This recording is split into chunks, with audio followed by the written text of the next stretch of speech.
Millions of dollars paid in ransom to a group of cyber criminals, and their attack crippled one of the country's biggest gas pipelines. That's just one of more than 100 types of ransomware attacks under investigation.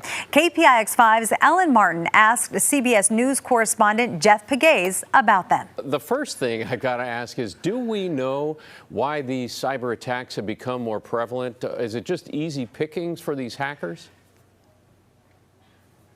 You know what, Alan, I don't know if it's become more prevalent. It's just that the Colonial pipeline cyber attack, ransomware attack was so public in so many ways. And here's why. It was really hitting people in their pocketbooks because they were lining up to get gas and there was no gas. And so at that point, I think for a lot of Americans, these ransomware attacks became real. It certainly did for the Biden administration. When you start getting pressure from people to do something because there are gas lines and that doesn't make the administration look good, you know, obviously there is this effort to respond as forcefully as possible. And that's why you have now, Alan, you have the Justice Department saying that they're going to treat these ransomware cases like terrorism cases, which is what led to the recovery of that $2.3 million in money that Colonial Pipeline paid out to the cyber attackers. Yeah, we actually found out that the FBI field office in San Francisco was like spearheaded that. They were crucial in that investigation. And I guess maybe the proximity to Silicon Valley, what have you. But is it also a sign that the FBI, the agency, is taking this so seriously? Listen, I will say, and I've covered the San Francisco field office for some time, they've done a lot of good cyber work there, and that's why in a case like this, you would, you know, if you're the FBI director, you'd feel pretty comfortable having them lead an investigation into a ransomware attack. They know what they're doing. They know how to track these things, and that's what we're seeing. You know, when you have the Department of Justice treating these cases like terrorism cases, what that means, in part, is that they're trying to follow the money. And the sooner that these companies that are attacked allow FBI investigators access to their systems, which is a touchy thing in a lot of situations, and we understand that. But as soon as they can get access to these computer networks, they can then potentially trace down these people behind these ransomware attacks. Now, that said, you know, when people talk about bringing these cyber criminals to justice, it's really a hard thing to do, Alan, because a lot of these cyber criminals, they're not here in the U.S., they're overseas somewhere. And what we've seen with a lot of these cases recently, they're either in Eastern Europe somewhere or in Russia. So you mentioned the long gas lines, the higher prices on the East Coast. For those of us on the West Coast, we didn't see that. But are we feeling this in other ways, too? I mean, the meat plant and all of that?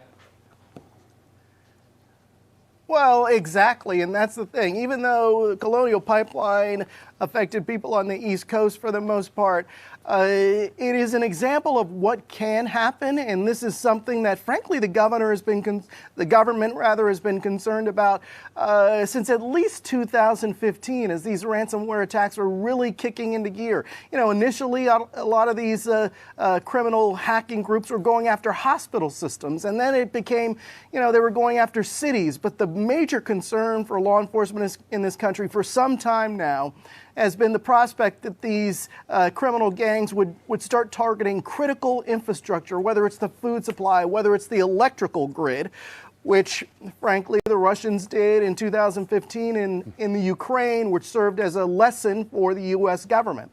And so that is the major concern right now, that these criminal hackers could somehow get access to critical infrastructure that can turn off your lights or even shut down your television station.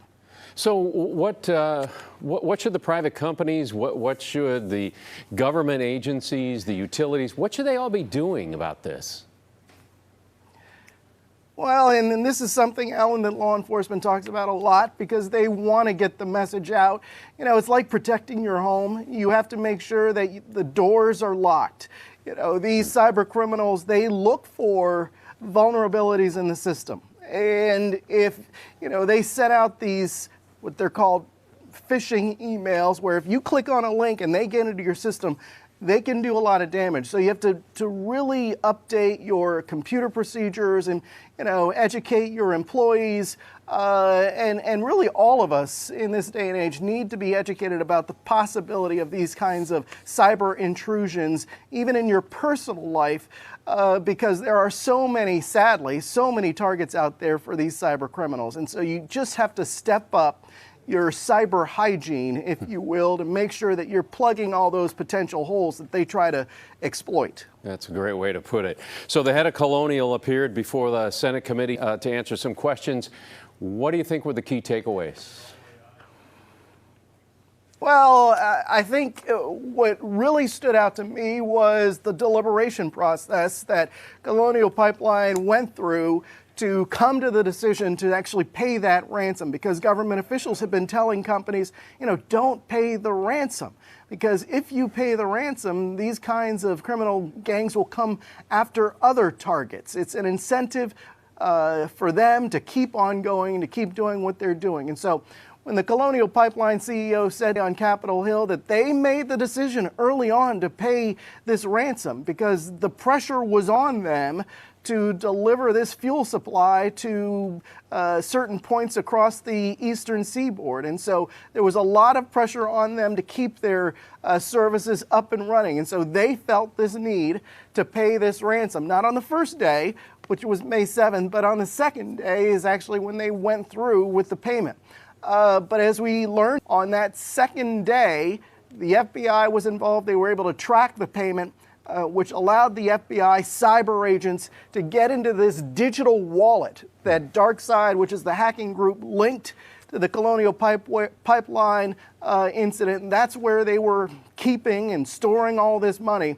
And according to the Justice Department, they were able to get back $2.3 million worth of that ransom paid. Not all of it, because Colonial Pipeline paid $4.3 million, but they got back some of it. And that is what the Department of Justice hopes will be a deterrent to future cyber criminals' actions, but it's probably not going to work. There's going to be, you're going to have to do a lot more to dissuade these guys from stealing all of this money. They've made hundreds of millions of dollars, and that number keeps going up.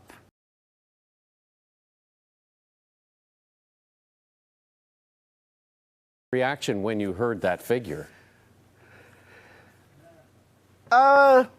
Where's the rest of the money? I think that was my initial reaction, and the Department of Justice was asked about that. And then they identified that there were 90 other potential victims identified in that digital wallet. So there are so many other organizations out there that have been victimized, and that's just one criminal organization that makes this malware. It's called DarkSide. There are others out there. In fact, the one that was linked to the JBS attack. That's a whole nother ball game in terms of criminal organizations that carry out these ransomware attacks. So there are so many of these groups out there looking for vulnerable targets. Incredible. All right, Jeff, thanks so much for your time. I really appreciate it.